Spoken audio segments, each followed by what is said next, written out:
नमस्कार सभी को। आज की क्लास में हम चर्चा करेंगे प्रसंस्करण की, अर्थात कृषि प्रसंस्करण की या खाद्य प्रसंस्करण की।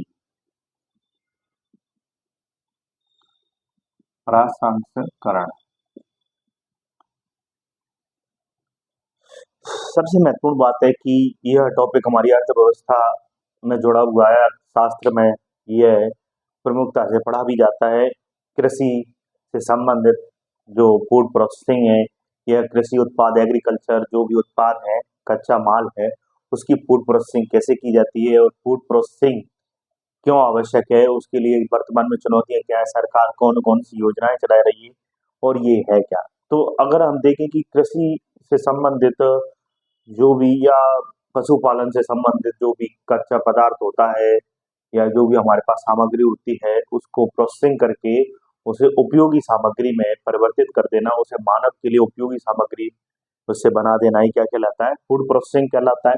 बोलो, एग्रीकल्चर प्रोसेसिंग कहलाता है। प्रसंस्करण का मतलब क्या होता है? प्रसंस्करण का मतलब आप सबको पता होना चाहिए कि किसी भी सामग्री को, कोई भी कच्चा माल है या कोई भी सामग्री है, उसका मूल्य बढ़ा देना, उसका मूल्य वर्धन करना या उसे महत्वपूर्ण कर देना या उसे उपयोगी बना देना, उपयोगी सामग्री में कन्वर्ट कर देना।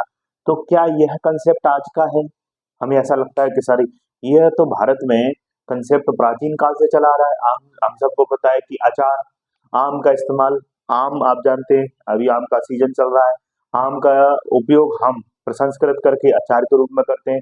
आम कई सालों तक आम का अचार खराब नहीं होता, जबकि आम को अगर आप खुले में छोड़ेंगे तो कुछ दिनों बाद वो खराब हो जाएगा। परंतु उसको प्रसंस्कृत कर, मतलब उसे अचार फॉर्म में कन्वर्ट करके हम लंबे समय तक उसका उपयोग कर सकते हैं और वो संरक्षित भी रहता है। आम से हम अमचूर बना सकते हैं। बोलिए, अमचूर जो कि लंबे समय तक सुरक्षित रहता है। बोलिए, वैसे ही और भी चीजें कि हम दूध के क्रीम निकाल के उससे हम दूध से दही बना सकते हैं, क्रीम से हम और भी चीजें बना सकते हैं, मिठाई बना सकते हैं, हम पनीर बना सकते हैं, जो लंबे समय तक क्या रहती है, संरक्षित भी रहती हैं और मनुष्य के लिए उपयोगी हो जाती हैं। तो ये प्रसंस्करण ऐसा नहीं है कि आज के समय की बात हो, ये लंबे समय से भारत में ये इसका ज्ञान मौजूद है। वर्तमान में अब मशीनों के, आप देखिए, अब प्राचीन काल में ना चटनी बनाया करते थे, इमली की चटनी बनाते थे। इमली खराब हो जाती है, परंतु इमली की चटनी को अब बना के कई दिनों तक रख सकते हैं प्रिजर्व। आज वही चटनी आज टमाटर की आपको देखने मिल रही है, जिसे अंग्रेजी में हम सॉस कहते हैं। बोलिए, कहते हैं कि नहीं कहते सॉस? वही हम आज कितने प्रकार की चटनी आ रही हैं, कितने प्रकार के मार्केट में आम का जूस आ रहा है। बोलिए, पैकेट में बंद होकर। बोलिए, तो ये सब चीजें क्या है? प्रसंस्कृत। तो अब प्रसंस्करण क्या है? एक तरीके से जो भी कच्चा माल हमें प्राप्त होता है, उस कच्चे माल को हम उन्नत करके, उन्नत तकनीक के माध्यम से उसको उपयोगी सामग्री में परिवर्तित कर देते हैं और वह मनुष्य के लिए और उस पदार्थ के लिए भी महत्वपूर्ण हो जाती है। जैसे कि हम देखें कि भाई, जब भी हमें प्रसंस्करण करना है तो हमें किसकी आवश्यकता पड़ती है? कच्चे माल की, श्रम की। जो किसान है बेचारा, वो खेत में क्या करता है? श्रम करता है, पशुपालन करता है। बोलो, लागत, सबसे पहले इनपुट लागत, फिर परिवहन, तकनीक की, बीज की कि भाई उसने कौन सी तकनीक से कैसे बीज बोआ, कौन सा उर्वरक इस्तेमाल किया, फसल में उसकी लागत कितनी लगी, कितना श्रम लगा, इन सब को कैलकुलेट इसमें किया जाता है। बोलो, तो फिर इसके पश्चात उस चीज का हम क्या करते हैं? प्रसंस्करण। और इसके बाद वो क्या बन जाता है? उपयोगी सामग्री। मान लीजिए किसान ने, ये जो किसान है यहाँ इनपुट में हम माने, किसने गेहूं का उत्पादन किया। बोलिए, और गेहूं को क्या किया? यहाँ प्रसंस्कृत किया, इसको साफ किया, इसको बढ़िया से, और प्रसंस्कृत करके इसकी हम उपयोगी सामग्री क्या बना सकते हैं? बताइए। बिस्किट बना सकते हैं। आटा, आटे से, मान लीजिए आटे से बिस्किट प्रसंस्कृत आटा बना लिया और हमने ब्रेड बना लिया। हम जो चाहे वो बना सकते हैं। बताइए। तो जैसे कि मान लीजिए कोई, आपने चिप्स कभी यूज किए? चिप्स आपके जीवन में, चिप्स आपने खाई होंगी, चिप्स बहुत सी दुनिया भर की चिप्स मार्केट में देखने को मिलती है, फलाना ढिमकाना स्वाद की। कोई ऑनियन चिप्स है, कोई सादा चिप्स है, बोलो, कोई नमकीन चिप्स है, कोई टोमेटो टोमेटो चिप्स है। देखिए कितने प्रकार की, मतलब आलू में भी टमाटर का स्वाद आ रहा है, आलू में भी प्याज का स्वाद आ रहा है। सोचिए आलू के अंदर प्याज का स्वाद, सोचने वाली बात है। और ये जो सब चीजें हैं वो क्या की गई हैं, प्रसंस्करण। तो आलू की जो कंपनी है, तो कंपनी का एक व्यक्ति क्या करेगा, सबसे पहले कच्चा माल लेने कहाँ आएगा, बताइए। व्यक्ति दौड़ता हुआ किसके पास आएगा, आलू लेने के लिए किसान के पास। और किसान से अच्छे संबंध होंगे तभी किसान इसको क्या करेगा, आलू देगा। अब इस दोनों के बीच में खरीदी की बात होगी कि भाई आप किस खरीदी पर मुझे देंगे। जैसे ही खरीद लेगा तो इसका वो परिवहन करेगा, और परिवहन करके अपने गोदाम में ले जाएगा आलू को। और जहां गोदाम होगा, कच्चा माल रखने वाली जगह होगी, वहीं इसकी क्या लगी होगी, दुनिया भर की मशीनें लगी होंगी, जो क्या करेंगी, आलू से चिप्स बनाएंगी। तो यहाँ आलू लगाया जाएगा, यहाँ बताइए आलू, श्रम, तकनीक सब लग गई। अब यहाँ से क्या निकल के आ रही है, चिप्स। अब चिप्स की क्या होगी, गुणवत्ता की टेस्टिंग होगी, स्वाद की टेस्टिंग होगी, फिर उसकी पैकिंग होगी, फिर मार्केटिंग होगी, मांग के अनुसार उसका परिवहन होगा, फिर उसमें कीमत, अर्थात उसकी कीमत में दो चीजें कि उसकी लागत कितनी और उसका लाभ भी तो चाहिए उसे बेचारे को। ये नहीं कि लागत ही लागत, लाभ दोनों को ऐड करके, और सरकार के टैक्स भी इसमें ऐड होंगे। बताइए ये सब चीजें ऐड होके चिप्स की कीमत निर्धारित होगी। मान लीजिए उसने आलू यहाँ से कितने रुपए का खरीदा, 10 रुपए का, और यहाँ तक पहुंचते पहुंचते उसकी कॉस्ट कितनी हो गई, परिवहन और श्रम मिलाकर 12 रुपए, और यहाँ से प्रसंस्कृत होगी उसकी कॉस्ट कितनी हो गई, 14 रुपए। तो बताइए उसकी लागत कितनी हो गई, 14 रुपए। अब उसे लाभ भी तो चाहिए, तो कम से कम वो 2 रुपए इस पर लाभ कमाने के लिए 2 रुपए ऐड कर देगा। और सरकार भी कह देती है कि हमारा इस पर 2% या 10% टैक्स भी ऐड कर लो, तो उस पर वो 2 रुपए सरकार का टैक्स भी ऐड कर लेगा। इस प्रकार इसकी एमआरपी कितनी हो जाएगी, आप सब बता सकते हैं, 18 रुपए। तो आपको एक चिप्स का पैकेट कितने रुपए में पड़ेगा, 18 रुपए में, जिसमें कि टैक्स भी इंक्लूड है, जिसमें कि उसका लाभ भी इंक्लूड है और लागत भी।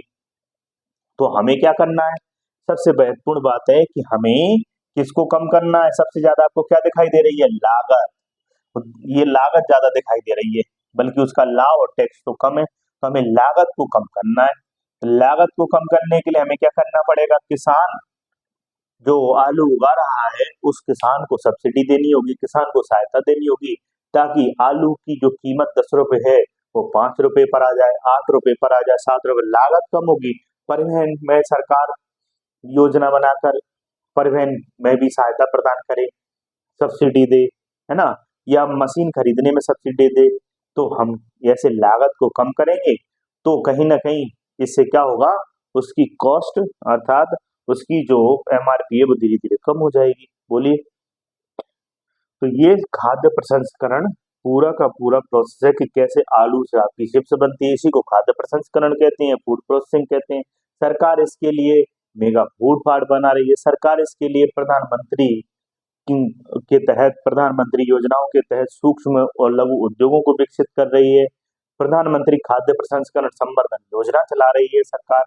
सरकार प्रधानमंत्री किसान संपदा योजना चला रही है सरकार।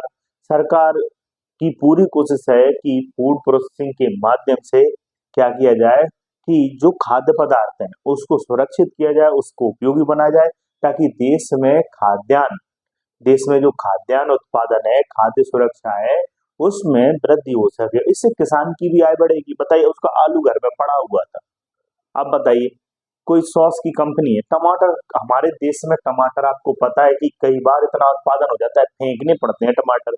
तो क्यों ना हम, गांव में कुछ लोग मौजूद हैं हमारे, उन जो नेतागिरी करते हैं उनको बुला के आपस में गुत्थम गुत्ता करवा दी जाए, अर्थात टमाटरों के साथ युद्ध करवा दिया जाए उनका। तो बन गई टमाटर की चटनी, सॉस हो गया टमाटर का प्रसंस्करण। और जाओ बढ़िया से मार्केटिंग करो, बेचो। तो इससे क्या होगा, रोजगार भी बढ़ेंगे। जो लोग कुछ नहीं कर रहे थे, सिर्फ नेता बन के घूम रहे थे गांव में, वो आज उनको रोजगार मिल गया। वो लोग इस छोटे से एक इनोवेशन से, स्टार्टअप से, क्या आपने अपने क्षेत्र में एक छोटी सी इकाई ओपन कर ली, हम टमाटर का क्या बना के बेचेंगे, चटनी बना बना के बेचेंगे। बोलिए।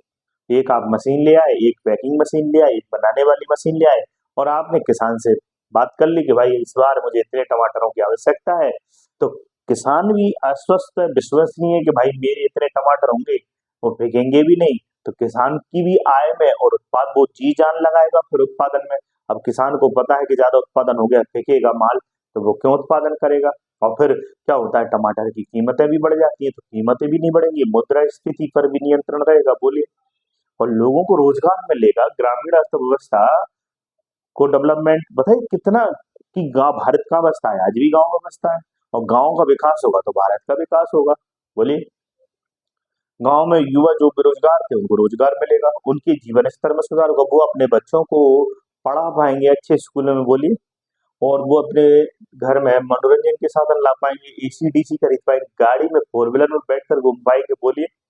तो उनके मन में भी भारत सरकार के प्रति, लोकतांत्रिक व्यवस्था के प्रति विश्वास वाली होगी कि देखो देश की सरकार हमारे लिए कितना सारा काम कर रही है, बोलो। तो लोकतंत्र भी मजबूत होगा। वो जनता जो कल तक बेरोजगार थी, जब रोजगार में आ जाएगी, उसकी आवश्यकताओं की पूर्ति होने लगी, तो वो बढ़ चढ़ कर क्या लेगी, बढ़ चढ़कर लोकतांत्रिक कार्यों में भाग लेगी, राजनीति में भाग लेगी। और सबसे बड़ी बात है कि जो लोग बेरोजगार थे उनका ध्रुवीकरण जल्दी हो जाता है, और उनमें अलगाव की भावना पैदा करने वाले कई लोग उनको भारत के ही खिलाफ खड़ा कर देते हैं, तो वो पत्थरबाजी करते हैं, नक्सलवाद बन जाते हैं। बेरोजगार लोग अपराध करते हैं, तो अपराधों में भी कमी आएगी। तो आप देख सकते हैं कि एक छोटी सी पहल ने, खाद्य प्रसंस्करण उद्योग ने हमारे देश में कितना बड़ा राजनीतिक और सामाजिक और आर्थिक परिवर्तन ला दिया। तो जो व्यक्ति आर्थिक रूप से बेरोजगार थे वो रोजगार में आ गए, और सामाजिक स्तर पर वो बहिष्कृत और शिक्षा से वंचित थे, उनका जीवन स्तर बहुत निम्न स्तर पर था।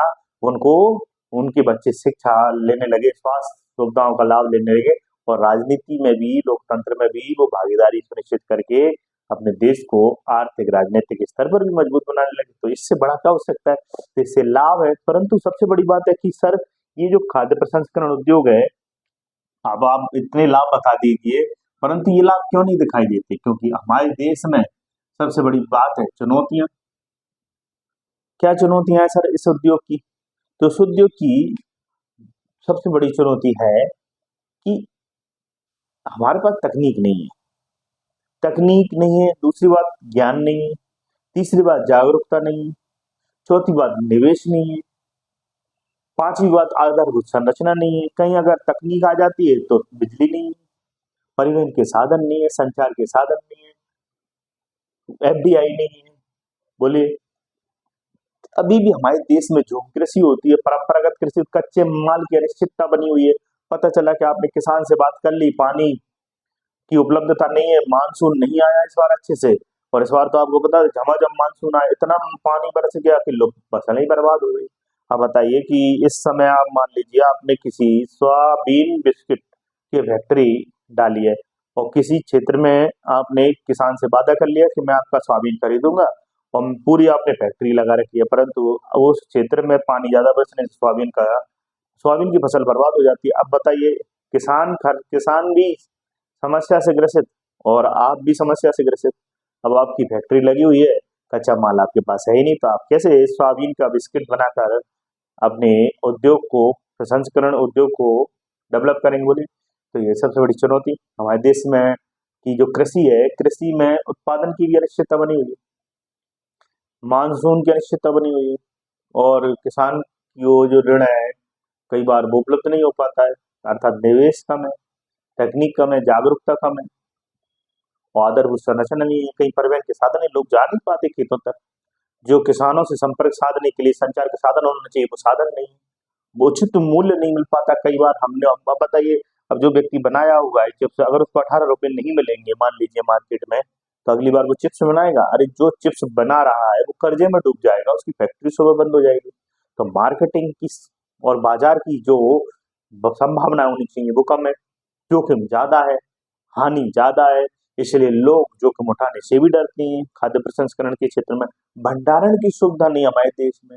अब टमाटर आपने खरीद लिए, आपके पास बड़े बड़े जो कोल्ड स्टोरेज है वो होना चाहिए, वो है ही नहीं। आलू खरीद लिया, प्याज खरीद ली, कहाँ रखेंगे, स्टोरेज की ही समस्या बनी हुई है कि फेंकेंगे क्या सड़कों पर।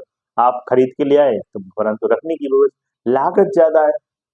हाँ, परिवहन लागत ज्यादा हो जाती है कि कच्चा माल कहीं है, आपका प्रसंस्करण उद्योग कहीं है।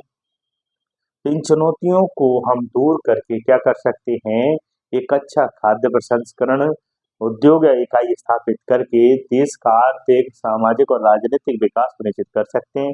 तो चुनौतियों को दूर करने के लिए हमें क्या करना चाहिए, निवेश बढ़ाना चाहिए, विदेश एफडीआई लेकर आना चाहिए, हमें बोलिए हमें तकनीक लेकर आना चाहिए, वैश्विक स्तर पर हमें अनुसंधान को बढ़ावा देना चाहिए, हमें भंडार गृह बनाना चाहिए, हमें अवसंरचना का विकास करना चाहिए, परिवहन के साधनों का विकास, विद्युत की जो सप्लाई है वो सुनिश्चित करना चाहिए, हमें किसानों में जागरूकता बढ़ाना चाहिए। बोलिए किसान और व्यापारी के बीच में संपर्क स्थापित, किसान को उचित मूल्य मिले और जो प्रसंस्करण उद्योग का जो मालिक है उसको भी उचित मूल्य मिले। अब बताइए इससे व्यापार भी बढ़ेगा, तो इनको उचित मूल्य की व्यवस्था करना चाहिए।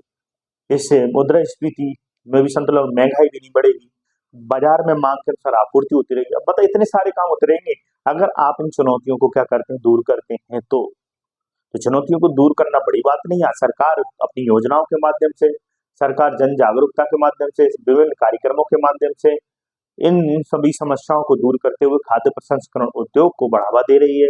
सरकार बैंकिंग के माध्यम से ऋण उपलब्ध करा रही है, सरकार विभिन्न प्रकार के ऋण संबंधित कोष बना रही है, सरकार बाकायदा प्रशिक्षण की व्यवस्था कर रही है, सरकारी योजनाओं के माध्यम से बाकायदा कानूनों का सरलीकरण किया जा रहा है और ज्यादा से ज्यादा उदारीकरण किया जा रहा है और व्यापारी और किसान के बीच में संपर्क स्थापित करने के लिए संचार के साधन उपलब्ध बनाए जा रहे हैं।